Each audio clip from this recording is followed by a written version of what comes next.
ভীষণ সন্তুষ্টি নিয়ে পৌঁছতে চাই যে আমি একটা ন্যূনতম ওই জীবনটা লিড করতে পারলাম, যে আমি একটা ইনসাফের হাসি নিয়ে আমি আমার আল্লাহর কাছে পৌঁছতে চাই। সুতরাং আগামী 50 বছর বাঁচলাম, কোনো ইম্প্যাক্ট তৈরি হলো না আমারে দিয়ে, দেশের জন্য, রাষ্ট্রের জন্য, উম্মার জন্য, জাতির জন্য। কিন্তু আমি ধরেন 5 বছর বাঁচলাম, সেটার মধ্য দিয়ে যদি আগামী 50 বছরের ইম্প্যাক্ট তৈরি হয়, তাহলে অনেক দিন বেঁচে থাকায় কি সাফল্যের বলেন?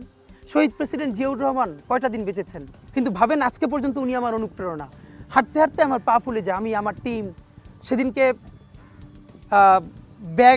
ব্যাগের মধ্যে জুতো নিয়ে তারপরে একটা শপিং মলে ঘুরছিলাম, মানে পা ফুলে গেছে, পা জুতোয় ঢুকাতে পারছিলাম না। তো জিয়াউর রহমানের একটা ওনার গল্প মনে পড়ছিল, যিনি মাইলকে মাইল যখন হাঁটতেন ওনার সাথে স্টাফদের পা ফুলে যেত, কিন্তু ওনার তো আর্মি ট্রেনিং আছে।